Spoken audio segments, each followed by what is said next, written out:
talk about the VOD and the silver screen. Kevin and Tom and Joe know all there is to know, from masterpieces to deep fried tacos. And if the movie sucks, you might hear them say, there's no telling where the guys will take you. Get ready for a spoiler. Won't say it twice, cause we already warned you. Better watch out, it's gonna ruin the plot. Real spoilers. Real spoilers.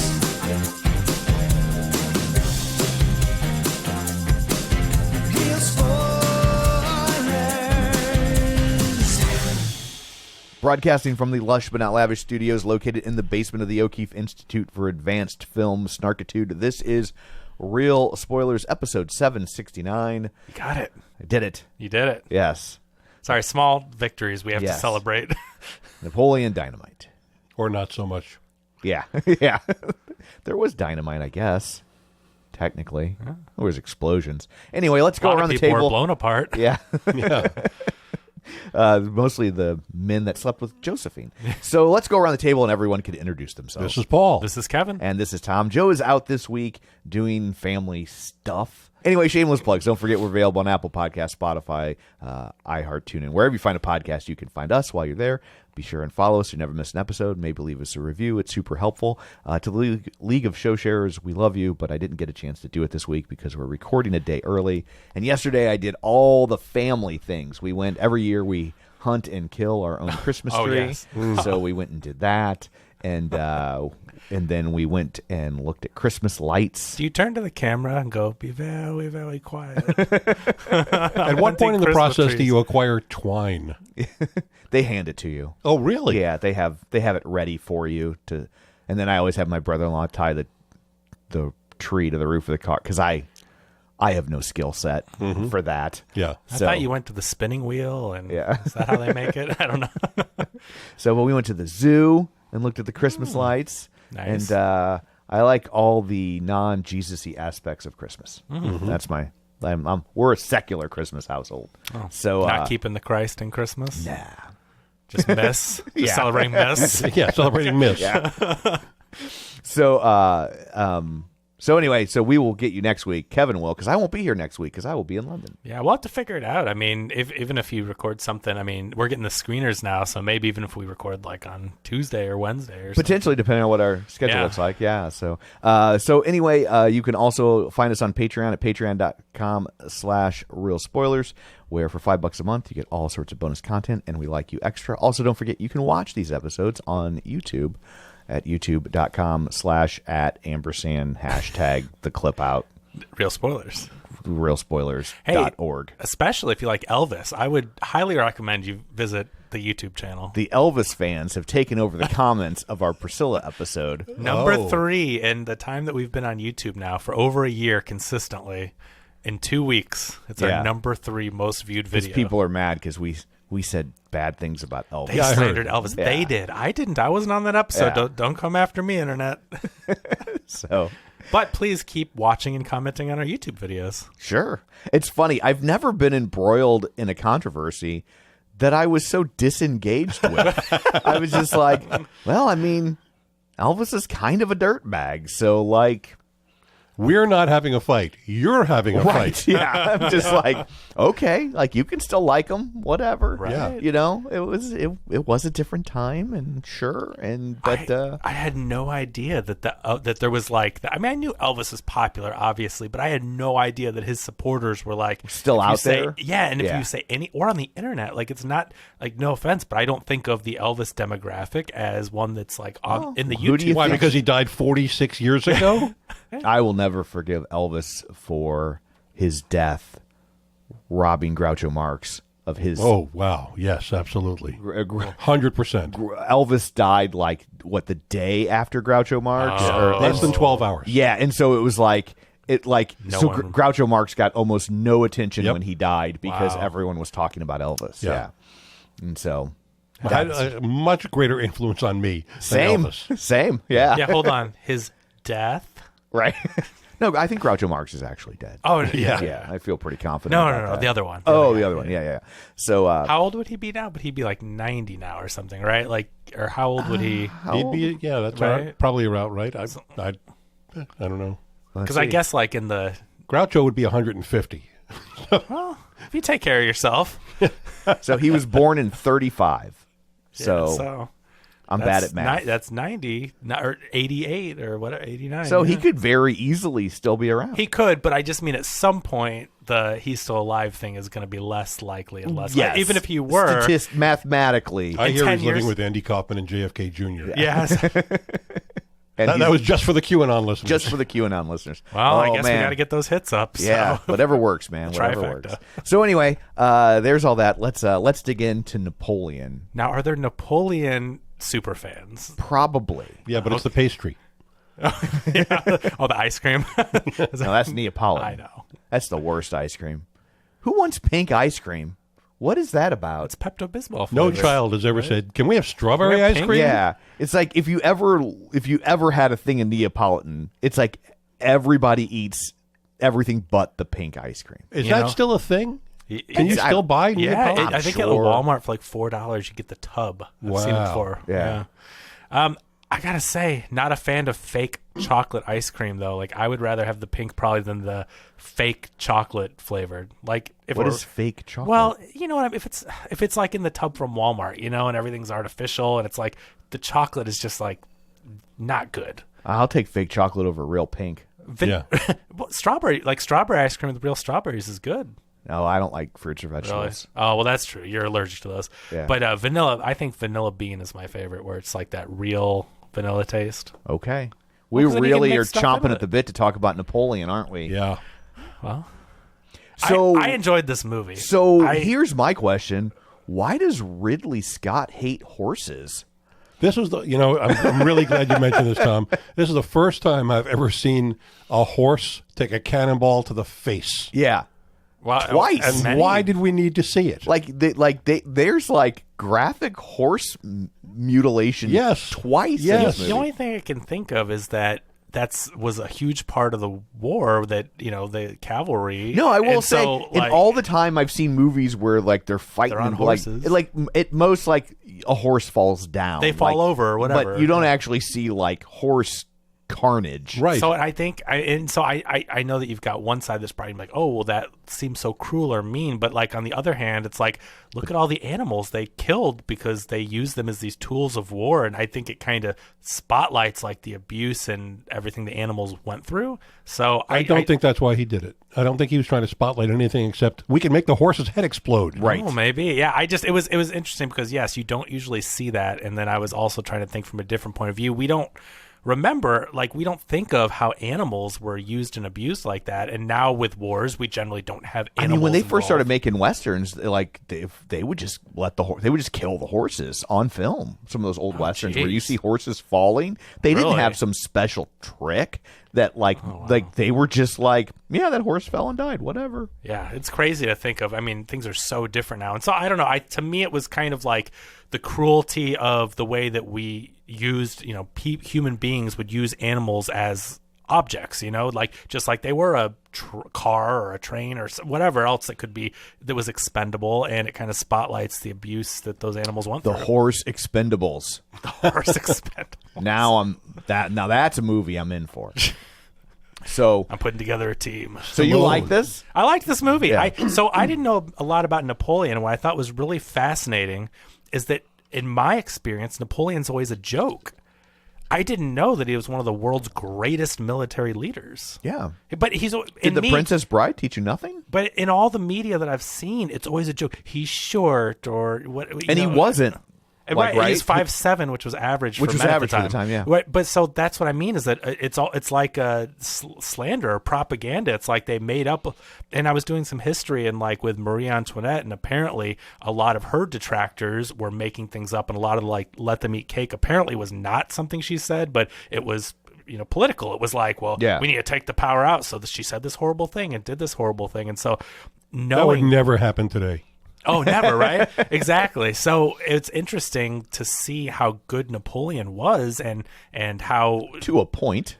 Yeah, well, that's debatable too with all the deaths and everything. But, going and doing research on Napoleon, it's like he is hailed as one of the greatest tacticians, which his stuff is still studied today.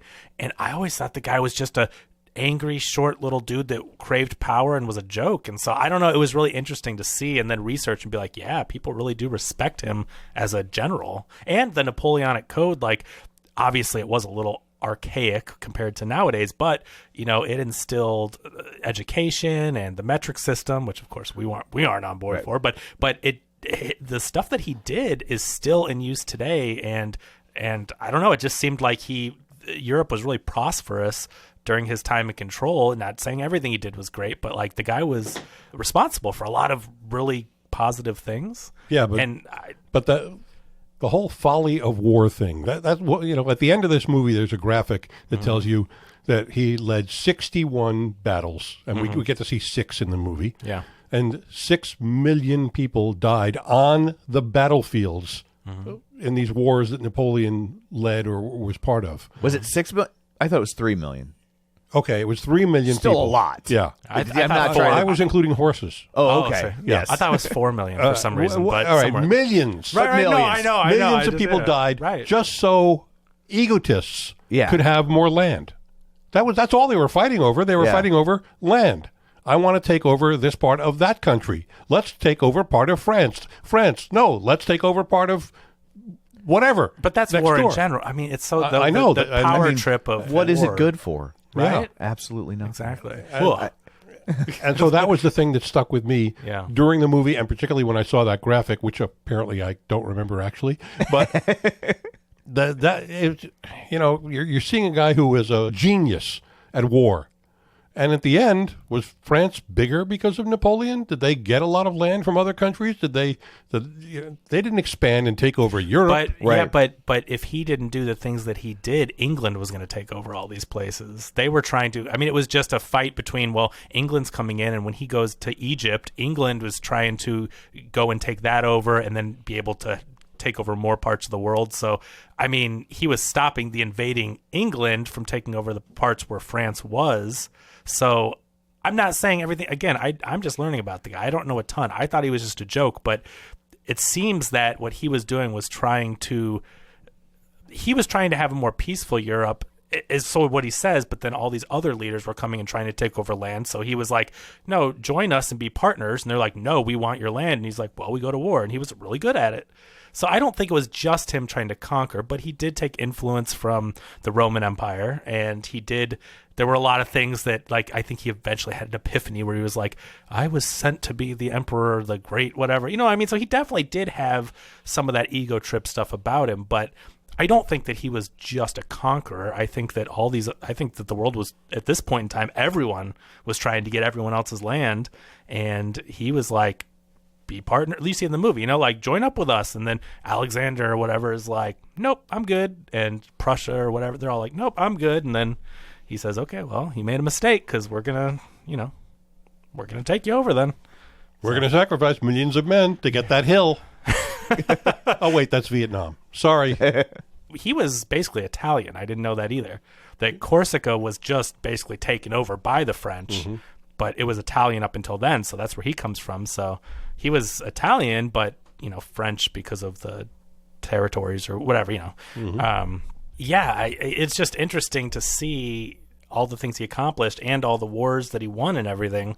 Because, again, I grew up in, cartoons or whatever, and they show him, and he looks funny. He's short. He's Bill a Rocky and and Ted. Bullwinkle or whatever. Yeah, it's Bill just... and Ted. He's a joke, right? And so I think it's interesting how popular media can paint a historical figure, and everyone just piles on, oh, he's a joke.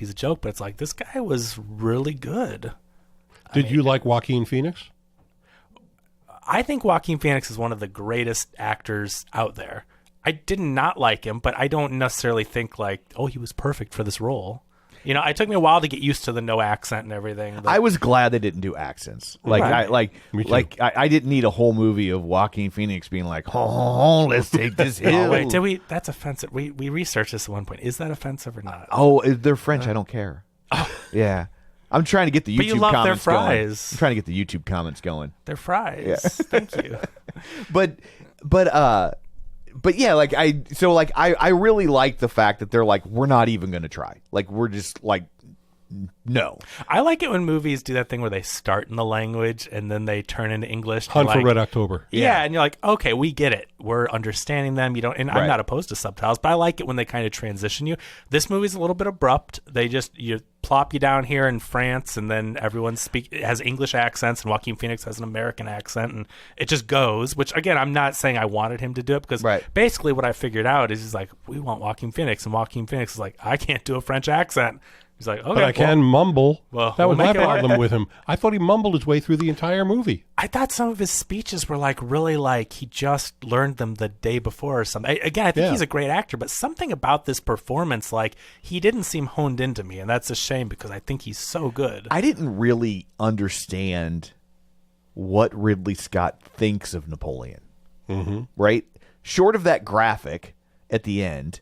Like, I'm just like, do you like this guy? Do you hate this guy? Like, I think he's got to like him. I really do. Because, well, whether you like him or don't like him, again, all those things I was talking about, it's really fascinating to see. Like, the Napoleonic Code is still used today. But now, like, it's none of that's in such. the movie.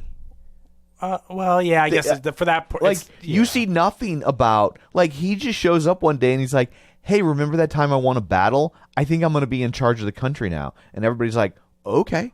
And then the people that are in charge of the country, they just show up at their house and they're like, you're not in charge anymore. And they're like, well, darn it, the heck. And then that's the end of it. Like, it's just so, like, it's just so the political weird. stuff is like they don't really go into it. I do think it's more about the military, right? His focus is on the battles. Well, and the relationship with Josephine. Right. Which is also interesting because from doing my research, like he wrote her letters nonstop when he was over in Egypt. He would write her at least once a day. And she was... That's how you had to sext back then. Yeah. Well, and unfortunately, she was leaving him on red because she was not writing him back, and he was very frustrated. She had taken a lover at home, and he's writing her every day. And these letters he writes, I mean, he was like... I found out he actually wrote a romance novel like later on in his life. Like this dude was... You hear about French passion and all that. Like, dude, his letters were like... Italian passion. Well, yeah, but, technically it was French. But I don't even have time for that. I mean, here's a guy, he's leading a legion of men in war against any number of opponents at any time. It's probably when he started losing. Hey, and he's writing in longhand. I believe what he said was, you get your smoke breaks, I get my letter breaks, okay? It's only fair. Every 15 minutes every couple hours I get to write a letter for 15 minutes. Yeah. But and when I see a film like this, I think, oh, they're trying to play up the romance. They're making it into, they're giving here's something for people that want to watch a love story or whatever. But it's like this dude was extremely passionate with his romances and his feelings for Josephine, and he never loved anyone as much as her. And the things you see in the movie where he's like, he doesn't want to divorce her, but he needs an heir to carry on his legacy and all that, and still loved her and everything. It's like, that from all the letters that people have found, that when they're like, the dude stole, or the valet or whatever stole the letters, and it's like, that's how we know about all this stuff, and because they got them all sold off. And so was she doing something to not get pregnant? Because she could clearly have children. She had children from her previous. What happened to those kids? I'm glad you bring this up. Because the kid in the beginning, so excuse me, sir, may I have my father's sword? And then you go there, he meets her, and we go on a date. You never see his stepson even worse, again. There's a lot of time spent with Napoleon and Josephine having sex. And by the way, it's skin slapping. One of them is. It's skin slapping doggy style sex. Yeah. Which, by the way, Ridley Scott also did in The Last Duel with the rapes of Jodie Comer's character. Very, very similar. Okay, and the goal there is to try to impregnate her and have a male heir who can take over for him. And at one point, they think, well, maybe he's not capable of having children because he hadn't had any yet. So somebody gets him another woman to have sex with, and she becomes pregnant with a boy heir, who we never hear about again ever in the rest of the movie. Right. It's like, I thought it's like, well, why didn't he just marry her if he's going to do a sham? Well, I guess she's not from any world. They do it to sow alliances or whatever. Yes. So he but can't Josephine did she have aristocracy in her lineage? She was a noble. She was. she? She was. Okay. She was in jail. Her husband was hung, but he was a French aristocrat. I guess that's why she That's why. let him knock her up. He was a French aristocrat, and he was Aristocrats. Yeah. So he. That's where the skin slapping comes in. And so In Bob Saget's version. so she was thrown in jail. He was hung, and then Hanged. Was that? It's actually how it's you say hanged. it. Okay. Yeah. It's so weird. Just I don't know why it just sounds wrong, but It does Right? does sound weird, but hanged is Hanged, actually okay. the proper thing to say there. and so whenever they say 20,000 whatever people were let out of jail, that was her. That's why her hair is short, because she was imprisoned and then out. But she I just thought she was emo. So she was at least a noble person, and obviously loved her, so that was all good. She was the empress. But then when it comes to, well, let me pick a new empress or queen, it's like, well, we can do this to get the I don't remember which nationality, but he was trying to, because he goes at first to the main guy. I don't remember all these guys, what country they're from, but he's like, how about your sister? And he's like, she's already taken. And he's like, What about the younger other one, sister? she's 15. You know that, right? And he's like, but it's 1893. Nobody cares. Right. And so 15's an old maid. Yeah. right. So it's always about I mean, Elvis is going to do it, and that's 60 years from now. Well, there go the comments. there. Well, this is good job, Tom. We're working on it. So anyway, Wait, 160 years from now. but I thought the war scenes were really good. I think Ridley Scott, I thought that it really looked like they filmed not on location, but practical sets for a lot of it. It didn't look like the a bunch of battle CG stuff mumbo looked jumbo. good. It looked like people were out there. Usually now it's all CG people, and if there was, they were really good. What you would see crowds of people in formations, and a lot of the times it looked like they were using real people and choreographing it, if you will, and staging it all, and they were intense. Like, they kept my attention. I wasn't checking out like, I don't know. I think showing his strategy and how, the thing with the ice, the ice thing was cool. was really, and I think that shows him, like, again, take him or leave him. He was a brilliant tactician, and to show how he would, trick these other forces and stage these attacks. It was, I don't know, it was really interesting. And yeah, to lure them all on the ice, and they're slipping, and like, wait, what's under us? And they're shooting cannonballs and break them through the ice. Now, I looked up the history of that. Apparently, they found all horses and like one guy. So I guess the horses ran out there, and there was like one soldier in the ice, because he wanted to drain the pond for some reason, like see how many people, and like that trick didn't really trap a lot of people, but sure, is cinematic. Okay, yeah. I like the battlefield scenes in this. I thought they were well done, but a little goes a long way. And by the time we get to the third or fourth battle that we see, it's like, okay, send in more guys with bayonets to fight hand-to-hand combat. I just don't know what else. Like, I don't know when I haven't seen a movie like this in a long time. I think of movies like, I'm not saying this is as big, but like Braveheart or The Patriot or whatever, any Mel Gibson movie. Just but when they're on the battlefield staging these Beaver? The what? The Beaver? Yeah, that's very he was at war with his demons, Tom. Yeah. Well, that's all of his movies. Right. But I don't see a lot of movies that are, this is kind of a dad movie, right? I was just thinking this movie Thanksgiving is, weekend. This movie is destined to be given to a father on Blu-ray for Father's Day and never open. But this is a dad movie, and I haven't seen one of these war type movies with the the outfits. I thought the costumes were really good. I thought the sets were really good when they were in their big lavish homes, and the parties and the paintings and the gold, whatever.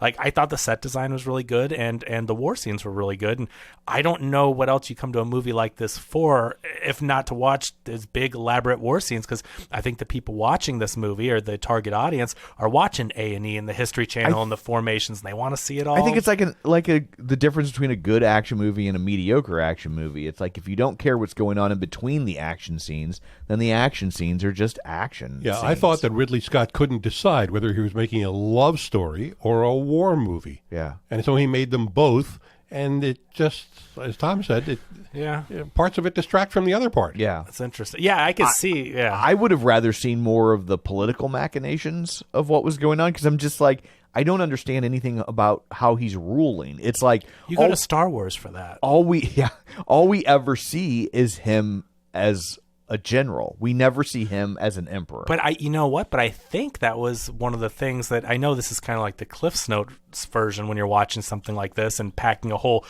his 30 years of rule or whatever into what is this, 2.5, 245? It was like 237, I think. Okay. So when you're doing that, it's really hard to tell it. But the thing about Napoleon that endeared him to the people and his military was he would fight alongside them, which is really different, right? Because most of the time the generals sit in the very back and they command people and send their, first wave out to die and all that, and they control all that. And he would fight alongside them. And that is why a lot of these forces, when you see things falling apart, and he's like, remember when I used to fight alongside you and I miss ruling with you or whatever, and they were like, yeah, I remember that, I want that again. Like, they realized he cared about them and was putting his life on the line, not just sending them out to die. And so showing him doing all the war stuff, like that was his deal, was he wasn't just in his office ruling the country. He had people for that, and his brother was one of them. Like, when he was gone at war, other Napoleon was there running the country, and his thing was, I'm going to go to war and fight alongside them. So I guess that was just a huge part of the way he ruled. But it's not in the movie. Well, You get the war stuff is. You get to see him out there with his troops at or near the battlefield. I didn't even know he had a brother. Yeah, the guy, he's in the movie. He's the guy that pulled him out of the, when they almost kill him, that's his brother talking, because he was like the politician type. When he's like, we're going to be an emperor now instead of a 5-person whatever, and all the people are like, what happened to those? Brother? That was his brother. I didn't know that either. Well, because he says, if my brother does anything to destroy France, I will kill him, when he has him at sword point, and the troops go in and... Remember? Sword point, he goes, if my brother, blah, blah, blah, blah, blah, I will kill him. And then the troops run in and they surround all the politicians at gunpoint. And they're like, and then he goes, shall we vote? That's kind of a funny line. Yeah, that was... At gunpoint. Right before that, he says, my brother. Oh, I just thought he meant kind of like... My brother Hey, in bro. arms. Yeah. Yeah. Here's a thing I hated, and this movie does it, but all these movies do it. When they're giving the speech on the battlefield, and I'm like, dude, you just told me there's 125,000 people there. 3 of them can hear you. Yeah. Like, And by the way, some of the guys who are there, other generals who are shouting stuff, couldn't understand a word they were saying. yeah. So, and by the way, we had the amplification of their voices. Imagine you're 2 hills away. Right, I'm like, how does what? that guy get the message to go? What'd he say? What'd he say? Who's hearing this rousing speech you're It's like giving? telephone at the very end. The guy goes, he said, go get him. Yeah. Attack Russia? No, Prussia. Australia? Oh, that's going to be a hell of a walk. I'm pretty sure he said Austria. So basically his big downfall was that Napoleon... Never start a land war in Asia. In winter. Winter. Well, they started in summer, and he underestimated how long it would take. So that was his biggest mistake, really, as a tactician that I've surmised, is that he started in summer and was making his way to Russia because they would not join him. And they get there and they deserted the town. He's like, where is everyone? And so they sleep that night, and then they wake up to the whole city ablaze. And so what they did was they trapped them. They got them to march into Russia in the dead of winter, and then they all evacuated and burnt everything behind them. They killed their livestock. They burnt the cities. So they left this forces of 400,000 people with nothing to eat, nowhere to sleep, no shelter in the winter. And that's why 400,000 went down to, I think, 40,000 returned or something. It was like 10%. All right, I do have a question about this.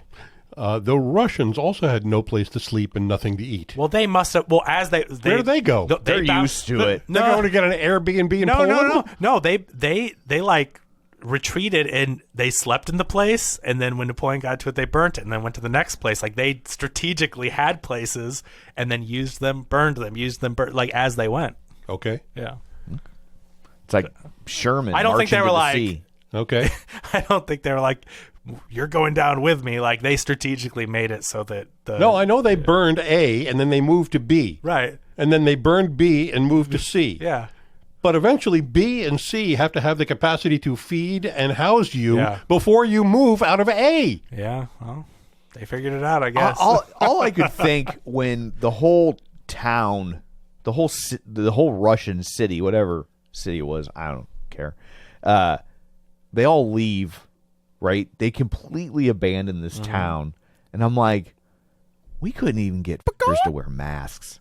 Right? Like, and they got the whole town, everybody out. Okie dokie. Well, it's just a little different because when they say wear masks and you say no, they go, okay. I mean, it's just a little bit different. I'm not sure masks is the analogy there. Maybe a hurricane hitting Florida, everybody should leave would be a better analogy for you. But whatever. But you still have those people, I'm not leaving my land. Yeah. But there were repercussions, and I'm not saying that was better, but there's a reason why it's like people have a little bit more freedom. That's why we're... Repercussions? Sorry. They were Reaper Russians. No. So anyway, so that was his main downfall. I mean, I know we're bouncing all over, but yeah, the movie is just, it's his ascent from, when he was like in his 20s, he commanded, he was like, it wasn't like an army. He was a general or whatever ranking inside of like the public safety division or something. It really was. He was in charge of public. He was in the safety patrol. Yeah, it really Parks and Rec. Yeah, what it was. It was like whenever he was and there's still military force around, but he was in charge of public safety, and I guess he made him safe, and he climbed the ranks, and England had taken over, and he staged that thing in the beginning where he went in and got their territory back and everything, and so he climbed the ranks and became a very decorated soldier, and so he just kept doing that, and with his tactician mind, he was able to come up with these ideas, and then eventually... when they were like, well, we need to change the way for France. We've got these 5 guys, like they left and started a burger place. I don't know if you know that, but the 5 guys that were in charge. But they elected these 5 people. They invented the fromage burger. Yeah, exactly. That were like making the decisions for France. And that's when they're like, yeah, this isn't like Napoleon and his brother and their friend. Again, I don't know who all the different people were, but the people that wanted power, they said, yeah, let's get them out and we'll rule the country. And so that's when it became a 3-person board, and Napoleon was one of them. And then eventually, as Napoleon wins more wars and he's got people chirping in his ear, and his other advisor, friend, guy, whoever that was, is like, how about king? And, and he's like, that's ridiculous. And he's like, and the next day he's like, now Napoleon, Emperor of France, So, he got these ideas where he would come into more power. He was winning wars. The people loved him, and they were very poor at this time. They were coming out of, that's why you see in the beginning, it opens with Marie Antoinette being hanged because guillotine. Oh, I'm sorry. You're right. Yeah. Dang it. I was trying to. She lost her head. I was trying. Women. I was trying to. I always say guillotine, and they pronounce it guillotine. A lot of people in the videos, historians say guillotine, and I don't know. It seems weird to me, but I've always heard guillotine, right? So because it sounds like how you're supposed to say it, or if it's French or whatever. But no, I don't know. A lot of people say guillotine, and I think the double L is a Y sound in Spanish, not in French. Yeah, I mean that sounds right, but. Anyway, so it opens with Marie Antoinette dying, and her husband, King Louis XVI, was, I guess he was guillotined first, and then she was put in prison, and then the whole thing was that they were living this lavish lifestyle, as kings and queens generally do, right? And the people were poor, like poorer than poor, beyond poor. They couldn't afford bread, and that's why she supposedly said, let them eat cake, because she was so out of touch, which is apparently a hit piece, because she wasn't so stupid to think... Yeah. She knew that if they didn't have bread, they couldn't go and eat cake, but that's what someone said. Like, oh, can you believe she said that? Let's put her in jail. Twitter. So, yeah. Right? Yeah, it was not even X at that point, or Twitter. It was, I don't know what it was back then. It was Gitter. Get her, pretty much. Yeah. So at this point in time, the French people were very poor. They were paying, I think, up to 50% of their income in taxes. 50%, and the rich had tax loopholes, which again, I mean, all this would have made for an interesting movie if they did less war stuff and more of the political thank God stuff. It's not like that anymore. Yeah, right. Well, that's what I mean, because really, if you look at it, it's like, wow, how interesting is this, that the poor citizens are paying 50% in taxes and the rich are paying nothing because of loopholes. Like, that's how it was. So anyway, they got, this is how revolutions start, right? And so she did enjoy her lavish parties and gold decorations and all that, as kings and queens do. And then the poor people say, we can't afford bread. So there was a revolution, and King Louis out. She's in jail. She eventually got guillotined, and then and that's what started with this new rulership, and then it went to 3, then to Napoleon and all that. But the people loved him because he was bringing prosperity and money back in, and he was doing things and instituting. Religion came into play, like you see. I guess he becomes emperor. The Catholic Church is the one that I don't know how that usually works with being knighted. Don't or look at me. king. Yeah, but because the way the order was supposed to work is it goes like God then king. So the church overruled everything. I see. So like the Pope would, gotcha. So and that's why it was a big deal when like Henry VIII broke away from the Catholic Church and created the Church of England. Okay. Yeah. So he brought religion back in because he made and this is, I know this is an interesting history lesson. None of this is in the movie, but I wanted to go learn about it because I'm like, I don't know what's going on here. Cool battles. He's a good general, but I don't know anything. So he brought Catholicism back and made it the religion, the official religion of France. And so that's how he got the Catholics on board and the church and everything. And so the people liked him. He was bringing money back in, brought religion in. And so he had a lot of people supporting him, the people, the church and all this. And that is how he kept in power and stayed in power and was better than the people that were not letting them eat bread. But Kevin, I got to tell you, here's part of my problem with this movie. Yes. If you didn't know all the stuff that you went and learned, right. There's no context for you in this movie, even though, and by the way, in my movie-going experience, voiceovers, unless done by Morgan Freeman, tell you that you're doing a bad job of storytelling. Yeah, Right. It's almost always a cheat. And it's almost always added in post-production because you showed it to somebody and they say, I don't know what's going on. What is happening? Get the guy in the booth and have him say, and then we went to or whoever it was. Or in this case, I think Vanessa Kirby as Josephine tells some of the things that are going on. I know some of the lines in this movie are, I don't know if you'd say exposition-y, but there's little drops of like, it's kind of not as egregious at all. I'm still mad at that second new Spider-Man movie where they're in the bar and he's like, and you, Smith, you tricked them into doing whatever. Yeah. And it's like, dude, what? They did it. They did the plan. You don't need to tell them. So it's for us. But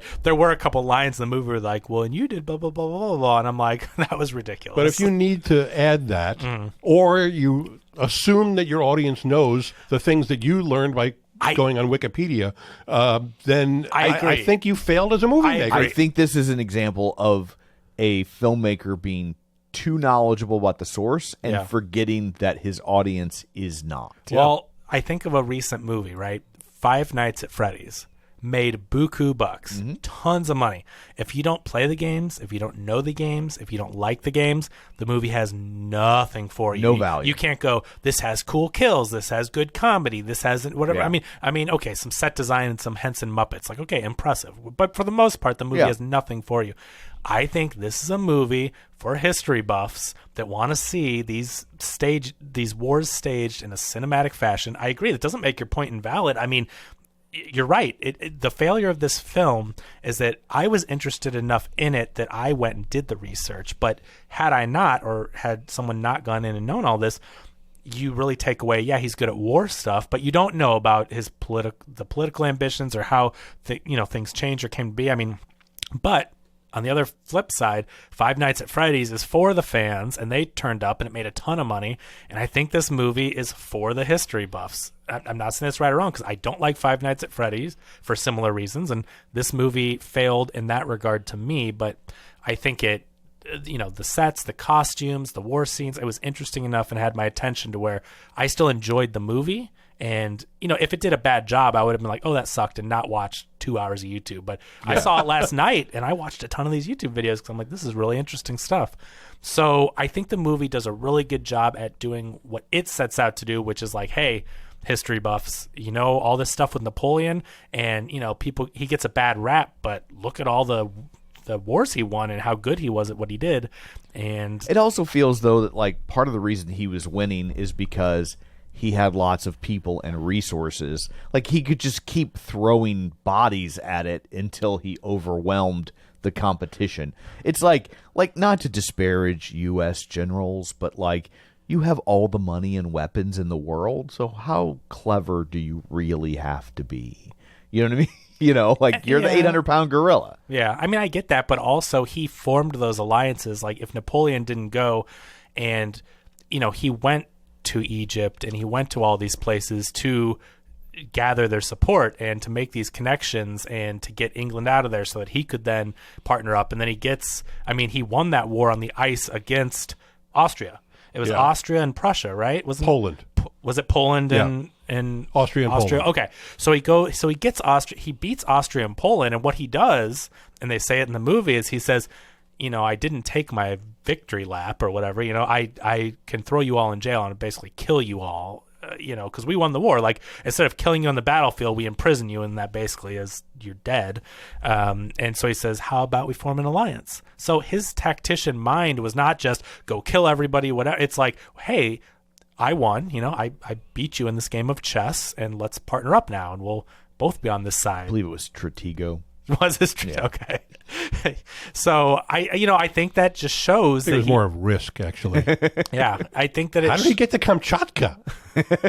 I think that shows that Napoleon had a very strategic mind to where he wouldn't just kill people or be in a mad power trip and, well, you went against me, so you're dead now. He's like, I won, but I spared you. I will come calling on you for a favor someday. And I don't know. It's turned into The Godfather. Yeah, that's just what I took from it. One day, I'm going to need a favor. And that day, it may never come. Yeah. But in the meantime, a romantic interlude where I just go have sex with my wife. Yes. And who could not be more disinterested. Correct. Talk about not being able to read the room. Because the movie you're talking about, Kevin, a history movie about a war and a genius at war, is not what this movie is. Yeah. This is a half of a movie about that. It makes me wonder, Right. when I hear the other part and then I see this movie, it makes me wonder if Napoleon was on the spectrum. Like, was he, like, for real? Like, was he, like, his... You know how a lot of people with autism, they have that one thing that they really dial in on, that they're experts on, like, oh, this kid can tell the difference between trains based just on the sounds, right? Like, I wonder if he was like that with war. And then, but like, for love, he was totally oblivious. But like, then he meets this girl, and he's never had a girl. That's what it sure seems like. And then what historians say was that he was from a very young age. He was on his own. His parents, whatever, died, weren't around. He has all these brothers. His parents had like 12 kids. I think 8 survived. But for the times, they had a very big family for medicine not being very good. And so at a young age, he goes to fight, and at 22 he becomes a general and all this stuff. And apparently when it comes to love, like, that was the only time he wasn't in control. So he was kind of submissive, and he liked the fact that there was this woman that he could chase after and would kind of take care of him. And that's what they show you in those weird scenes. I mean, they seem kind of weird. You're like, this is this general guy, and he's coming home, and then they have this kind of kinky thing where she's like, you are nothing without me, and all that. But that is what, then I watch these videos, and they're like, he liked that because it was the only place where he wasn't the emperor, Yeah. and so, but he was, on the face of it, like, I know it's a simplistic take, but like, I don't know how else to read that other than the guy, like, it gets thrown around so much, but the guy was a cuckold. Like, he dug it. Like, it was his jam. Yeah. I mean, I don't think he so much liked being cucked as he just wanted kind of a mommy, He wanted someone to take care of him and not have to make all these decisions. He's running the country. I kind of disagree. Because he was not happy when those guys... like, I get that he's not happy, but that's also part of it, right? That's also part of... Oh, like, let's fight now and have some rough sex and all that? Yeah, because it's like, honestly, like, if he was that mortified... he would have either divorced her or killed her, right. and moved on. I can't believe that guy wasn't killed. The little boy blue. Yeah. That guy, the guy they show that the only guy wearing a blue outfit, so it's the guy she was sleeping with. Yeah. He only wears, like, those are his house colors, I guess? Yeah, so it's like, if he was that mortified by it. Yeah, how did he not get that guy killed, right? Because he could have. He could have done all those things, and nobody would have said a word. If anything, his standing would have risen with people back then, right? Yeah, it's interesting. I don't disagree. It was very weird. And clearly, he doesn't mind people dying.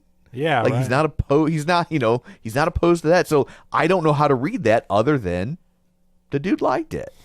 That's... Now, all of that said, I do have to say the performer I like the most in this movie was Vanessa Kirby as Jacqueline. I think she gives a really, really good, nuanced performance. And it's almost like she knew how to manipulate this guy. Yeah. Who knew how to manipulate all these hundreds of thousands of men at war. Yeah. But he didn't know what he was doing when he was with her. I'm not just talking about in bed.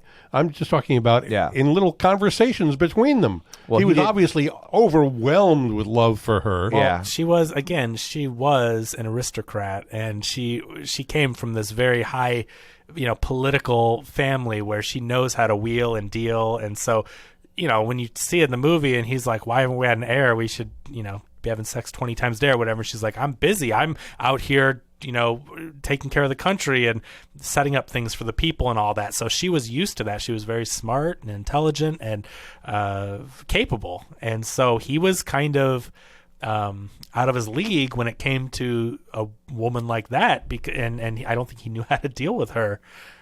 He didn't know that love is a battlefield. Yeah, exactly.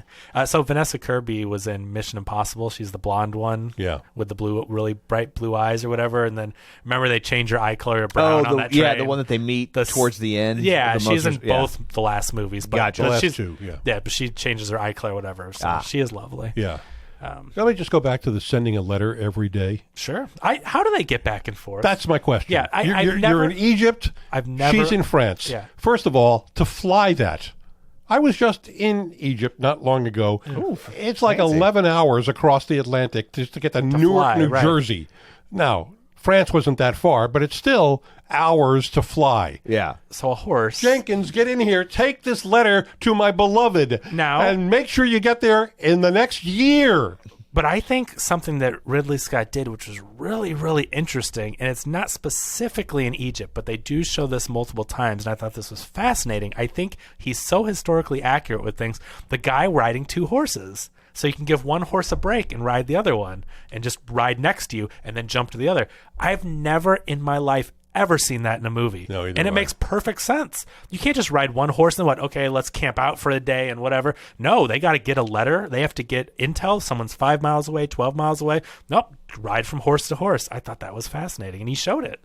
No other movies show that. I agree. I'm not saying no other. Don't write me in with, comment on YouTube. But you know what I mean? Someone's maybe done it. But I never have seen that. It's not a frequent thing. Yeah. So I was just happy to see a horse not getting blown apart. Right. I thought we were going to see horse shrapnel. I have seen movies where a rider rides to a certain point and there's another person with another horse waiting for them. Oh, yeah. And he gets off one and gets on the other and continues along the way. That's a relay race at the end of camp, Paul. No, that's how they did the Pony That's the big- Express. I'm pretty sure. Yeah. No, Which only lasted for like 18 months. People think that's a thing that went on forever. Yeah. But it was a very brief period of time. And how long did it take to get from St. Joe, Missouri to San Francisco? 18 months. They just did it the once. Why hasn't she ridden back? Because it's been a year and a half. I know. So him riding every day. I read a fascinating book about this doesn't sound like it would be fascinating, about the history of the U.S. Postal Service. Mm-hmm. Oh, I'm sure. I've read those little placards on things at museums or whatever, and I'm like, this is fascinating. And it was riveting, just like how it progressed and how and it was also fascinating to learn that apparently conservatives have always hated the post office. And I'm like, what do you got against the mail? And they would always conspire to try and make the post office ineffective and then complain about the fact that it was losing money. Mm-hmm. It's like the weirdest thing. And I mean, and this has gone on for legit hundreds of years. Mm-hmm. And it's whatever the conservatives are in any particular point in time. And then they're like, it needs to make money. And then it's also kind of weird because people in rural areas tend to be more conservative, and they're the people who only get mail because of the big cities. Like if you insisted on that the postal service be profitable, the first thing they would do would be to stop delivering mail to the people who are complaining about the lack of profitability. Right. Privatizing the mail is a bad idea. And there's a concept in delivery called the last mile. Yeah. UPS and FedEx quite often deliver your package to the post office, right. and they take it the last mile to your house, particularly in rural areas. You're exactly right. Yeah.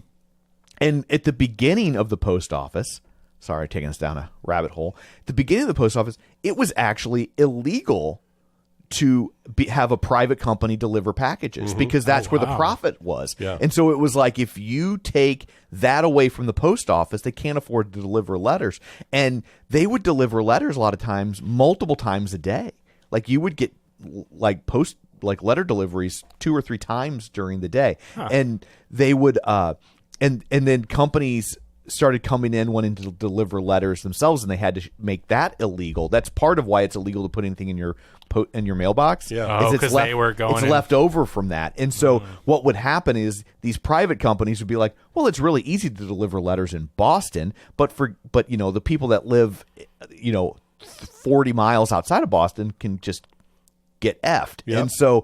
And so they How about would, Alaska? yeah, exactly. I mean- so they would come in and they would want to deliver letters in the big cities where it was really easy and dense and cost effective, and then leave the unprofitable stuff to the government. So they had to pass all these laws to make that illegal.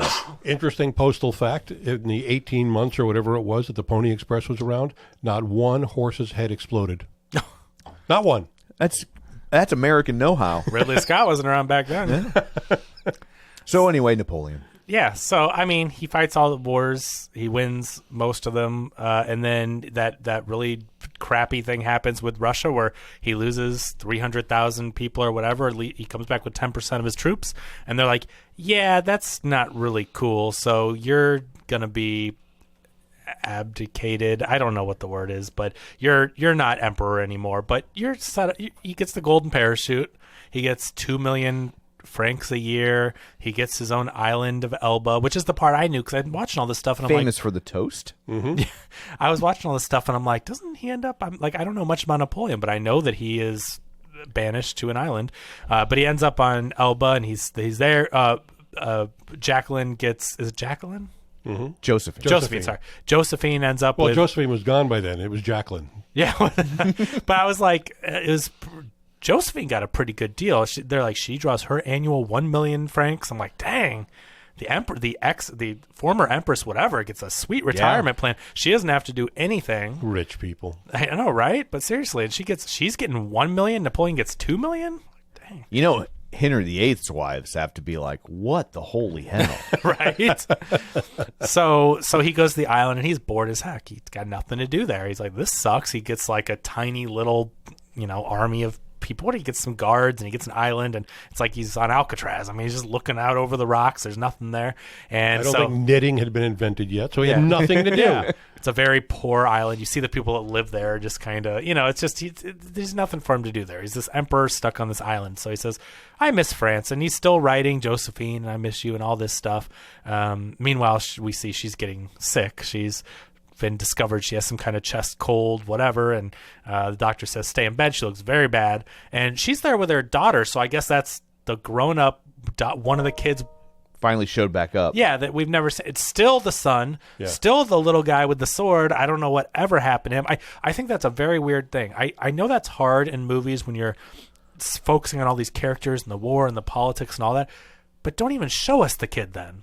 But I guess at this point, it's 20 years later, so if they showed us the kid, it would be a different actor. Oh, sure. And now but you got to explain who he is. No, it's probably easier just like, I get it, but it's just they showed the kid, and he was a plot point of how they met. That's how he met Josephine. Let's not do anything to slow this movie down. Like, let's... Yeah. I just thought it was weird that... But if you didn't know the history of it, it's like she had 2 kids, and then when that daughter is by her side... I'm like, she had a daughter? And you know what I mean? Like, because they just glossed over this and didn't show you any of the kids, and all of a sudden there's an adult daughter. But anyway, so he gets off the boat, or he steals a fishing boat or whatever and says, if you don't mess with us, then you're good. So he commandeers that, gets back to France. Meanwhile, there's word of that, so the army comes to stop Napoleon, and then he has this rousing speech to all his soldiers that were his soldiers before he was excommunicated, and he says, I miss you guys. I miss fighting alongside you. Let's make France great again. Let's go find some new people to kill. Yeah. Good and times. So they all hooray, and who has a horse? Yeah. so he gets his army again. He gets his army back, and and he basically it seems like he takes over France, because all of a sudden when they go to the next big battle with Waterloo, which is his downfall, he's like, we have 125,000 people. They have this, that. And I'm like, God, he went from the island and gathered 125,000 people. I mean, the dude, the people like Napoleon. That's what Yeah. I'm saying. Like, it's just whatever. He was bringing prosperity to France, and people were happy with his rule because he was excommunicated. The fancy pants people tried to take over. They kicked him out, and then you see the big fat guys in charge then, and all the people that just do nothing, that sit around and eat and enjoy all the wealth and everything. And then Napoleon comes back from the island, and he can gather 125,000 troops. It's like He was an influencer. yeah, he was social media. He was an influencer. So anyway, he comes back. He gets this huge army, but he just can't beat these guys. Alexander. Was that Prussia or Russia? I think that's Russia. Okay. Alexander was supposed to team up with him, but he didn't. And then I feel like it was either him or Prussia, then the guy that comes back to his ex, whatever, Josephine, and says, remember he's like dancing with her? That's That's the Russia guy. Oh, it is Russia. It's the Okay. Russia guy. So that's Alexander. So then I'm like, dang, man, talk about being cucked. That guy was supposed to fight with Napoleon. He Yeah. screwed him over, and then he gets excommunicated, and he's back macking on his wife, his ex-wife, that he didn't want a divorce but had to because of the heir thing. Anyway, but so now Alexander and England are teaming up, and I believe. But then I thought they said Prussia was on the periphery, so I'm all confused. Okay, about see, now here's the problem. Yeah. You did a lot of research Yeah. on this, and you still don't know what the hell was going on in this movie. Well, because I thought the Alexander guy that portrayed him, and if you're saying that's Russia, but I'm pretty sure. Remember the guy that was riding out on his 2 horses, and he said they're 15 miles out, they're 5 miles out. I thought that was Prussia. He said we know he's fighting against England, and so. Either way, I think it's Prussia and England, but England has taken back over everything, and Napoleon's coming back to fight for France and the glory, and that's why everyone's following him, because France doesn't want to be ruled by England. That's where we were in the beginning, as England was coming in and trying to take over, and so this is his last attempt to try to keep France and not English ruled. And so he goes up against England. Their army's too big. They've got what I think is Prussia coming to flank them on the other side. And so, it's known, if you don't know much about history, Waterloo is the big battle he loses. So, but you see all these different things. The tactical squares that the formation England uses, that's a Napoleon thing. All these other countries studied Napoleon because he invented these things that are still taught in military academies today, like all these different strategic things that I don't know what they are, but apparently they're still that good. Then he invented these things, so England studied him. Why do they still study those things? I mean, that's not how we would fight a war today. I guess for ground assaults, or just the fact of like flanking or setting people here, and if you're at this border, and then I don't know what, but there's some tactical reason. That must apply today, but they use it against him. So England now has more people. They're using his own things against him, so their tricks aren't really working that well. And he has to retreat. So Napoleon, he runs away. Basically, whatever, puts a sword up at the English guy, Wellington. I only remember that because his beef is pretty famous. But he points a sword, whatever. So he retreats. He is in England, and Wellington comes in, and he's like, oh, I think I'm going to really like the English countryside. This is beautiful. I heard, it's nice this time of year. And Wellington's like, You the ain't hell are staying you here. talking Yeah. about? He's like, you're Napoleon. Like, we're not going to have you stage an uprising, because if Napoleon sticks around, what's going to happen? People are going to start going, hey, he's got some good ideas. They know he's an influencer, right? So he's like, no, You got to take away his Twitter. Yeah, exactly. So he's like, you're going to an island, and it's not that fancy Elba place that wasn't really that great. I mean, he puts him to a really crappy island, and he lives out the rest of his life. He's there for 5 years. Are those his kids? I don't know. I can't keep track. They never tell you whose kids. Yeah, where those kids come from? I don't know. Are those just like some soldiers' kids that are playing? Are they his kids?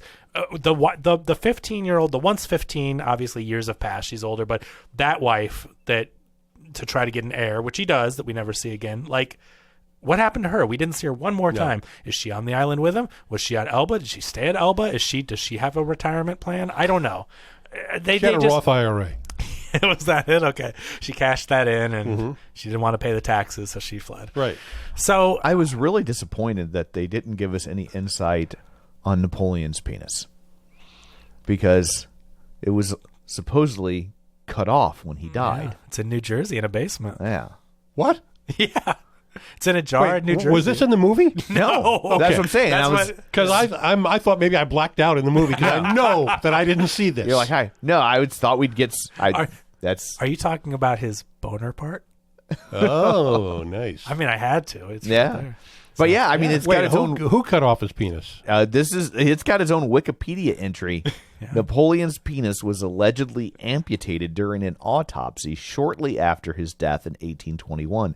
Since then, it has passed through several owners It's like the gag gift at Christmas. who included A.S.W. Rosenbach, whoever that is. Did he create the keyboard? But his name is clickable on Wikipedia, so it must be somewhat important. That'd be great if he created the keyboard with the ADSW. He was an American collector, scholar, and dealer in rare books and manuscripts And penises. and peni. Oh, sorry. Yeah, but He was hung. yeah. Yes, yeah, he was hung. Yes.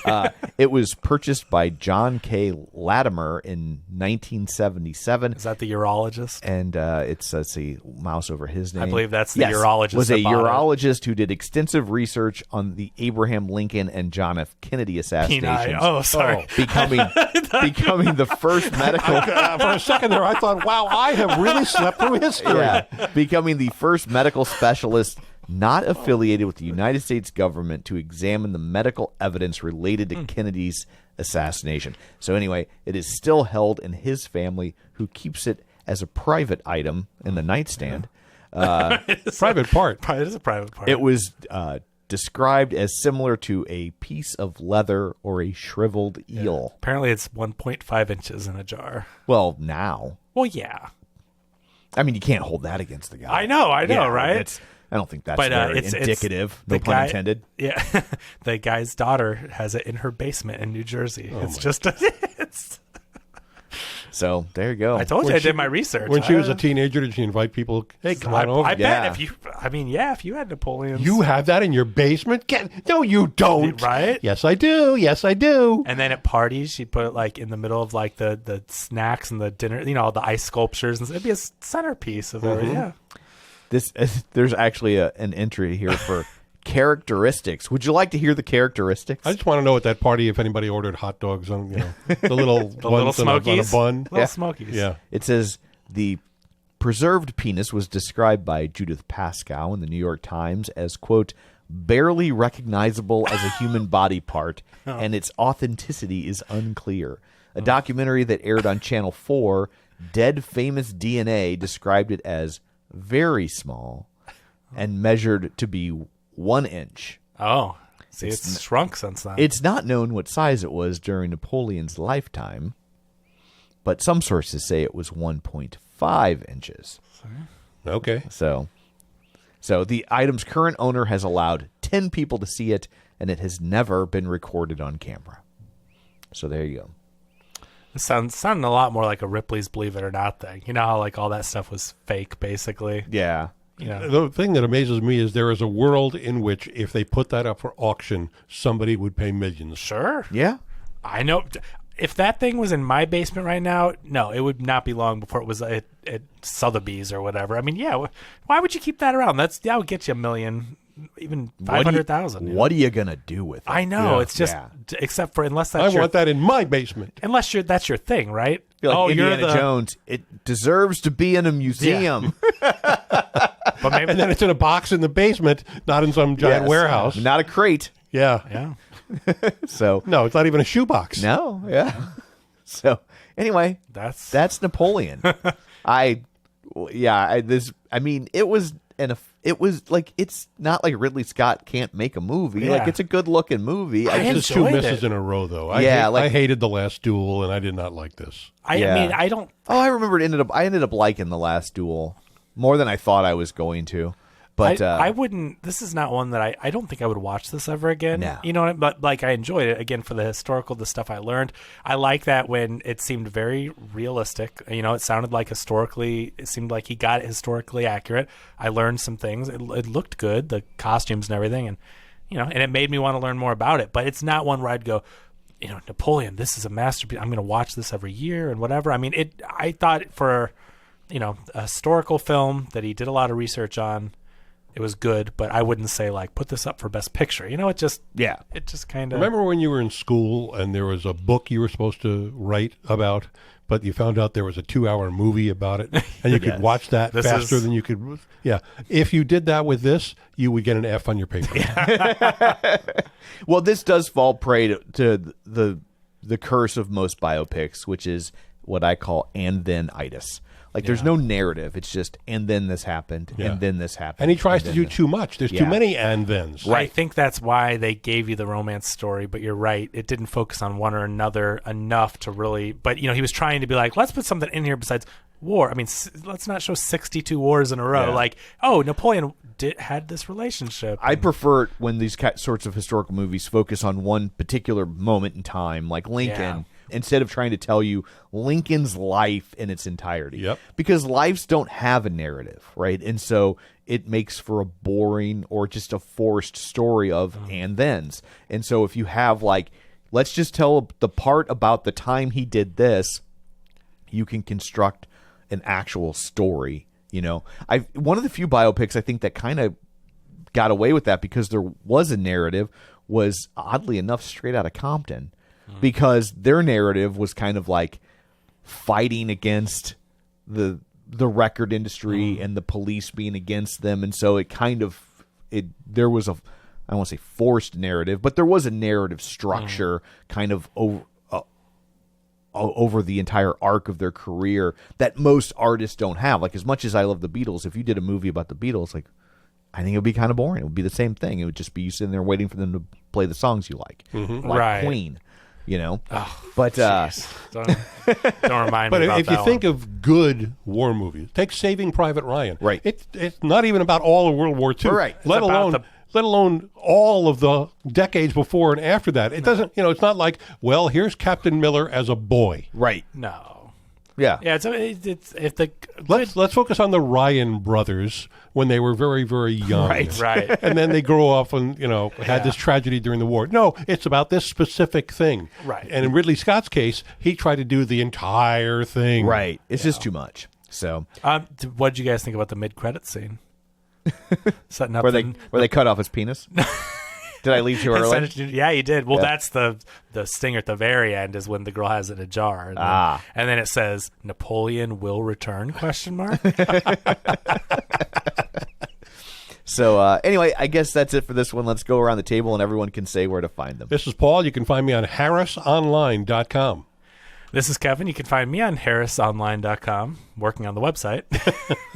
Behind the scenes. Yeah. You can follow me on Twitter at Kevin R. Brackett or subscribe to Circle of Wizards on your podcatcher of choice. And this is Tom. You can find me on Twitter at Roger Kubert or on Facebook at facebook.com/Tom O'Keefe. You can find the show online at facebook.com/Real Spoilers. While you're there, like the page, join the group. And don't forget our Patreon, patreon.com/Real Spoilers. And now as we begin to wrap up, I realize I forgot to write a spoiler for this episode. So have a good trip. You're not going to get one. So we'll just go out. I can put it in post. With the generic, you've been warned. Get ready for a spoiler. Won't say it twice, cause we already warned you. Better watch out, it's gonna ruin the plot. Real spoilers. Real spoilers.